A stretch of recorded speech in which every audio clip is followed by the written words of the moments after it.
எம்ஜிஆர் வந்தார், அப்போ போட்டிங்களா? எம்ஜிஆர் வந்து ஜிம்கானா மைதானத்துக்கு வந்து அப்போ நான் லட்சுமி தேட்டரில் வேலை செய்துக்கிறேன். லட்சுமி தேட்டரில் நானும் பக்தன் வேலை செய்திருந்தோம்.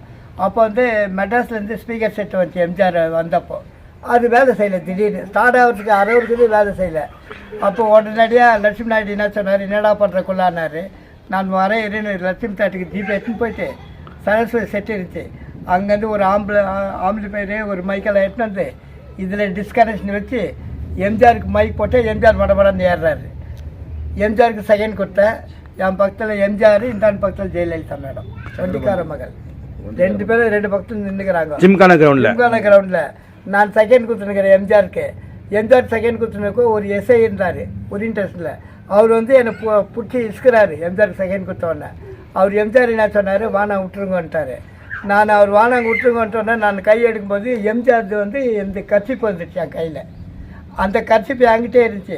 மறுநாள் நாள் லட்சுமி தேட்டரில் வந்து ஸ்பீக்கர் செட் கடை பக்தன் இருந்து அந்த கர்ச்சிப்பை பார்க்கறதுக்கு நிறைய போட்ட பசங்க, நம்பர் மனு ஸ்கூலு, ஐயூ ஸ்கூலு, அந்த கர்ச்சிப்பை பார்க்கறதுக்கு நான் என்ன பண்ண இதுன்னு அவர் பக்தர் நாங்கள் ஒன்றா ஒருத்தருந்தார் சிவானு என்ன பண்ணார், உன்னை ரொம்ப தொலை பண்ணாங்க. அந்த கர்ச்சிப்பை வந்து ஒரு சட்டம் போட்டு மாட்டி வச்சுருந்தார். அவர் உட்கார்ற இடத்துல டேபிள் கிட்ட மேலே பக்தன் உட்கார்ற இடத்துல மேலே டேபிள் போட்டு அந்த கர்ச்சிப்பை வந்து ப்ரேப் போட்டு கொடுத்தாங்க. அங்கேயே மாட்டினோம். சில கெலட்டாங்க ஆயிடுச்சு. நம்ம ஏடிஎம்கேக்கும் கம்யூனிஸ்ட்டுக்கும் அடித்தடி கெலட்டா.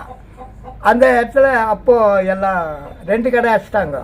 2 கடை அடிச்சோன்னா அது அந்த கர்ச்சிப்பு என்ன ஆச்சுங்க, அதுதான் காணாமல் போயிடுச்சு. இவர் யார் தெரியுமா? அந்தப்பா.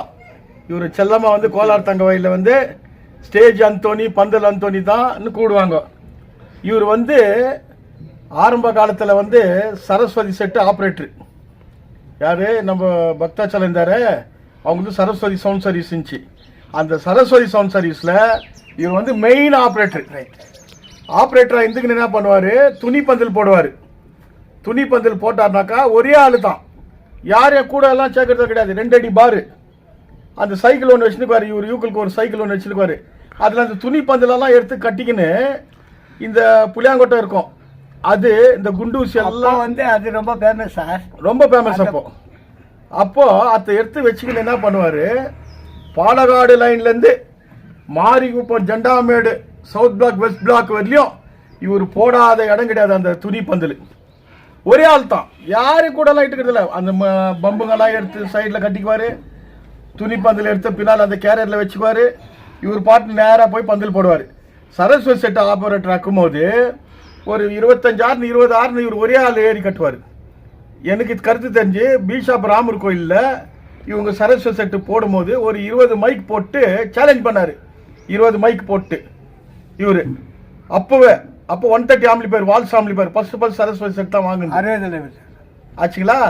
அப்போ இவருக்கு இன்னொன்று என்ன விஷயம் சொல்கிறேன்னா, Kerala chief minister E K Nayanar வந்தார் வெங்கடேஸ்வர கோயிலுக்கு எதிர்க்கும், ரெட்டி சத்திரம் ஆப்போசிட்ல.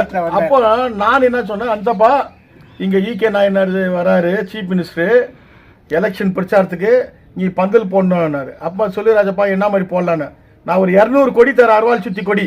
அந்த கொடியிலேயே வந்து வெறும் பந்தல் தான் இருக்கணும், மேலேயும் அருவாள் சுத்திக்கணும், 2 சைடில் இருக்கணும், பேக் சைடில் இருக்கணும். ஸ்டேஜ் வந்து 8 அடிக்கு மேலே இருக்கணும் ஸ்டேஜ்னு.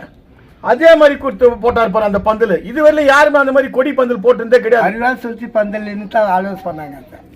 அது பேர் அருவாள் சுத்தி பந்தல் பேர் எடுத்தார் அந்தப்பா. இன்னொன்னு என்னன்னாக்கா 1987 சன்மேர் ஸ்கூல்ல வந்து வள்ளலார் தமிழ் மன்றம் வந்து TM Soundararajan, P Susheela, PP Srinivas 3 பேர் வர வைக்கும் போது அந்தப்பா கிட்ட வந்து ஸ்டேஜுக்கு நான் சொல்லிட்டு போனேன், அந்தப்பா இந்த மாதிரி ஸ்டேஜ் போடணும் யாருக்குன்னு கேட்டார். இந்த மாதிரி TM Soundararajan, P Susheela, PP Srinivas எல்லாம் வராங்க, அவங்களுக்கு பந்தல் ஸ்டேஜ் போடணும், பந்தல் போடணும் அந்தப்பான்னு சொன்னேன். அவ்வளோதான். அந்த காம்பவுண்ட் எவ்வளவு பசுமா 12 அடி சப்டி கல், அது லாங் சப்டி போட்டு அந்த சப்டிக்கு மேல அந்த ஸ்டேஜை உட்கார வச்சாரு. கில்லடி உட்கார வச்சு அவ்வளோ பேர் ஸ்டேஜ், 45 பேர் அந்த ஆர்கெஸ்ட்ரால உட்காந்துங்க அந்த ஸ்டேஜ் மேல. இதுவரையிலும் இவர் போட்ட ஸ்டேஜ் வந்து இதுவரையிலும் யாரும் அந்த ரெக்கார்டு ஒடிச்சிருந்தே இல்லை. இப்போ போடுறாங்க ஏதோ ஆகுது. ஆனா அந்த காலத்திலே வந்து 1987 டிசம்பர் 25ஆம் தேதி 24ஆம் தேதி எம்ஜிஆர் செத்துட்டாரு. அன்னைக்கு ஸ்டேஜ் எல்லாம் போட்டோம், ஆம்பூர்ல எல்லாம் வர வச்சு அந்த ஓலை கட்டுறவங்க சன்மேஸ் பின்னாலெல்லாம் சுற்றி கட்டிட்டு எல்லாம் அரேஞ்ச் பண்ணிட்டோம். 24ஆம் தேதி எம்ஜிஆர் செத்துட்டாரு. செத்துட்டு இருந்தோம். நாங்கள் ப்ரோக்ராம் கேன்சல் பண்ணிட்டோம். அப்போ அந்தப்பா கிட்ட சொன்னோம், அந்தப்பா இந்த மாதிரி ஆயிடுச்சு, திரும்ப நாங்கள் 10ஆம் தேதி தள்ளி போட்டுக்கிறோம் ப்ரோக்ராம்னோம்.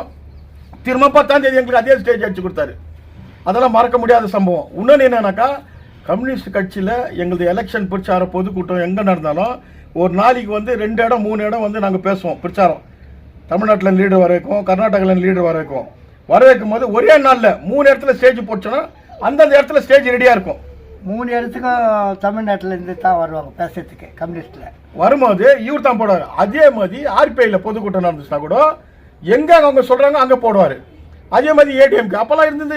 இப்போ ஆர்பிஐ கம்யூனிஸ்ட் தான் பெரிய கட்சி. அதுக்கு பின்னால் ஏடிஎம்கே. அதுக்கு பின்னால் இவர் வந்து அந்த கல்யாணத்துக்கு இந்த குர்த்து ஜோடிக்கு வந்தோம். அந்த குர்த்து அவ்வளோ அழகாக ஜோடிக்குவார். இவர் கூட வந்து ஒரு அர்த்தமா குள்ளதொரசாமி குள்ளதொரசாமி அவர் வந்து என்னமா 4 சேர் போட்டு தான் பந்தல் துணி பந்தல் தூக்கி கட்டுவார். ரொம்ப குள்ளதொரசாமி பேர் அவருக்கு. ஆனா ரொம்ப குரு அவரு. எங்களுக்கெல்லாம் குரு அவரு. அதே மாதிரி சிஎஸ் ஒருத்தர் தான் சாம்பியன்ல. அவரும் இந்த குர்த்துல வந்து இந்த குர்த்துக்கு இது பாரு, அந்த குர்த்துல வந்து பூ வேலைங்க செய்யறது. ஆனா இது வரையிலும் வந்து அந்த மாதிரி வேலைங்கெல்லாம் இந்த இப்ப யாரும் செய்ய மாட்டாங்க. அந்த மாதிரி பூ வேலைங்கெல்லாம் வந்து சிஎஸ் இருந்தாரு, செத்துட்டாரு. அவங்க பையன் ரவி இருக்கிறாரு குர்த்துல. அந்தப்பா குர்த்துல ஜோடிக்குவார், ரொம்ப அருமையா ஜோடிக்குவார். அதே மாதிரி எம்ப்ளாக்க சண்முகம் இருந்தார், குருவி சண்முகம், அவர் ஜோடிக்குவார். அந்த மாதிரி அந்தப்பாக்கு வந்து இந்த ஊர்ல வந்து ஒரு வரலாறு இருக்குது. எந்த இடத்துல பேசினாலும் சரி அந்த இடத்துல அப்பா வாட்சி போ போட்டுறேன் போ. அந்த பெருந்தன்மை, அந்த அன்பு, அந்த பாசம் எல்லார் கட்சிக்காரர்கிட்டயும் பழகுவார். எல்லார்கிட்டையும் நல்ல மதியா இருப்பார். எங்க ஆர்கெஸ்ட்ரா நடக்குதோ அந்த இடத்துலலாம் அந்த பார்த்தா அந்த ஸ்டேஜ் இருக்கும், கீழே போட்டுருவாரு அந்த இது ஸ்டேஜ் பை அந்தோனி அப்படின்ட்டு. ஆனால் நாங்கள் வந்து அந்தப்பா தான் செல்லமாக கூப்பிடுவோம். வந்து சும்மா சொல்லிட்டு தான் போயிடுவேன். அந்தப்பா இன்னைக்கு வந்து மாறிப்போம், சவுத் பிளாக்ல ஸ்டேஜ் போடணும், அவ்வளோதான். டேரக்டாக அங்கே போய் ரெடி ஸ்டேஜ் ரெடி ஆகிட்டுக்கோம். தலைவருங்க போவாங்க, அங்கே ஸ்டேஜில் மீட்டிங் பேசுவாங்க. கரெக்டாக அந்த இடத்துல இன்னும் டைம் ஃபிக்ஸ் பண்ணுவோம். அப்போ எலெக்ஷன் டைமில் வந்து அந்தப்பாக்கு ரெஸ்ட்டே கிடையாது. முனிசிபாலிட்டி கிரவுண்டில் ஹரிகிருஷ்ண சிங் சுர்ஜித் வந்தார். அந்தப்பா தான் ஸ்டேஜ். ஜோதி பாஸ் வந்தாரு சீஃப் மினிஸ்டர். அவருக்கும் இவர் தான் போட்டுவாரு. ஹரிகிருஷ்ண சிங் சுர்ஜித்துக்கு என்ன பண்ணாரு, 2 அடி 2.5 அடியில பள்ளம் போட்டு ஸ்டேஜ் போட்டாரு. அப்போ உன்னிமேனன் எஸ்பி இருந்தாரு. எஸ்பி கூப்பிட்டு என்னாரு, என்ன டிஎஸ் கிட்ட கூப்பிட்டாரு. கூப்பிட்டு யார் இதெல்லாம் பண்ணுங்க என்ன காமிச்சாரு. டிஎஸ் பாரு அங்கே நின்னுக்கிறான் பாரு அவன் தானே. என்ன கூப்பிட்டாரு அவர் எஸ்பி கூப்பிட்டு, யார் இதெல்லாம் அரேஞ்ச்மெண்ட்? நான் தான் சார் பண்ணேன். யார் போட்டுருந்தேன்? அதுக்குறா பார் சார் அந்தப்பா, அதுக்குறா பார் அவர் தான். இவரை காமிச்சேன். இவரை கூப்பிட்டு பள்ளம் நோண்டி வச்சு ஸ்டேஜை திரும்ப மேலே எடுத்தாரு. எடுத்து மெட்டல் டிடெக்டர் வச்சு அதை செக் பண்ணாங்க, உள்ள பாம்பு எதுனா இருக்குதான்ட்டு. இவர் என்ன பண்ணாரு, பள்ளம் நோண்டி எடுத்துட்டு எல்லாத்தையும் காமிச்சு வித்தின் 1 ஹவர்ல ஸ்டேஜ் ரெடி போட்டோம். ஹரிகிருஷ்ண சிங் சுர்ஜித்துக்கு. அந்த மாதிரி பெரிய பெரிய லீடருங்க, கேஜே K Nayanar chief minister, Jyoti Basu chief minister, அந்த மாதிரி பெரிய பெரிய லீடர்களுக்கு. ஆனா இப்ப பார்த்தா அந்த பாக்க வந்து கிட்டத்தட்ட ஒரு 50-55 வருஷம் இந்த ஃபீல்டுல வந்து இவர் சர்வீஸ். ஆனா இன்னும் இவர் இருக்கிறாருனாக்கா அந்த காட் பிளஸிங், எல்லா கட்சிக்காரனுடைய ஆசீர்வாதம். இவர் சொன்ன இடத்துல அந்த யூத்துங்க, மாரியம்மா கோயில் திருவிழா, குருசடி திருவிழா, ஆர்கெஸ்ட்ராங்கோ, இந்த மாதிரி பேனருங்க, பெரிய பேனருங்க கட்டுவாரு. ஒரே ஆள் தான். இப்பதான் இவருக்கு அந்த கஷ்டத்துல அந்த 3 பையன் 3 பொண்ணு, அந்த அம்மா, இவங்களெல்லாம் அந்த கஷ்டத்துல இதே இந்த குழி நோண்டி இந்த பந்தல் போட்டு இந்த செட்டு போட்டு இன்னைக்கு பேர புள்ளிங்கெல்லாம் எடுத்து இவ்வளவு இதாக்குறாருனாக்கா நம்ம கேஜப்ல வந்து இவரை நம்ம பாராட்டணும். நாங்கள் வந்து முத தலைவர் சிஎம் ஆறுமுகத்துக்கிட்ட வேலை செஞ்சிருந்தோம். சிஎம் ஆறுமுகத்துக்கு வேலை செஞ்சுருக்கிறேன், ராஜகோபாலுக்கு வேலை செஞ்சுருக்கிறேன், டிஎஸ் மணியானனுக்கு வேலை செஞ்சுருக்கிறேன், பக்தவச்சலத்துக்கு வேலை செஞ்சுருக்கிறேன், ராஜேந்திரனுக்கு வேலை செஞ்சுருக்கிறேன், சம்பிங்க்கு வேலை செஞ்சுருக்கிறேன், ராமக்காவுக்கு வேலை செஞ்சுருக்கிறேன். கடைசியில் இப்போ வந்து ரூபாக்கு வேலை செஞ்சுருக்கிறேன். இப்போ தமிழ்நாட்டில் இருந்தேன்னா அன்பழகம் வந்தாருங்க, அன்பழகன் போட்டிருக்கிறோம். அதே அன்றைக்கே அன்பழகம் மீட்டிங் வந்து 2 மீட்டிங் அன்றைக்கே. அன்பழகன் வந்து இந்த வாசவி நிலையம் கிஞ்சாஜெல்லாம் அன்பழகன், முனிசிபல் மைதானத்தில் ஜோதிபாஸ் 2 நீங்கள் தான் பண்ணீங்க. நம்மளே பண்ணிட்டோம். ஆனால் ஏடிஎம்கில் நான் பக்தம் கூட வேலை செஞ்சிருந்தா கூட சார், நான் இருக்கிறதே கில்பெட் தான். டிஎஸ் பண்ணி என்ன சொல்வார், எப்போவுமே அந்தோனி ஒன்றும் பண்ணாதீங்களா, அந்தோனி விட்டுட்டு தான் நீங்கள் கெலடா பண்ணணும். அப்போ சொன்ன ஒரே வார்த்தை. இன்னைக்கு நாள் கூட எல்லாருக்கிட்டே பேசுகிறேன் சார். நான் வந்து ராஜா செட்டின்னு ஒரு செட்டு இருந்துச்சு சார், லைனில் சைலண்ட் லைன் மில் பிளாக். அதில் அவர் ஓனர் பேர் வந்து மாணிக்கம். அவர்கிட்ட தான் சார் வேலை கற்றுக்கினேன் நான். அவர்கிட்ட ஒரு 20 வருஷம் இருந்தேன். அதோட ஏகன் வந்து பக்தன்கிட்ட சேர்ந்தேன், இவங்ககிட்ட சேர்ந்தேன். சரஸ்வதி இங்கே ஒரு 30 வருஷம், அதே ஒரு 50 வருஷம் ஆயிடுச்சு சார். இந்த தொழிலில் 50 வருஷத்துக்கு மேலே இருக்கிறீங்க. இதில் வந்து உங்கள் குடும்பம் நடத்துறதுக்கு மற்றும் நீங்கள் ஏதாவது சேர்த்து வைக்கிறதுக்கு இதில் சம்பாதிக்க முடிஞ்சதா உங்களுக்கு?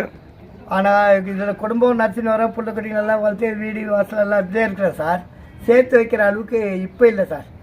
அப்படி சேர்த்து வைக்கலன்னாக்கா அந்த காலத்தில் சேர்த்து வச்சுக்கலாம், அப்போ நம்மளுக்கு அந்த உஷார் இல்லை.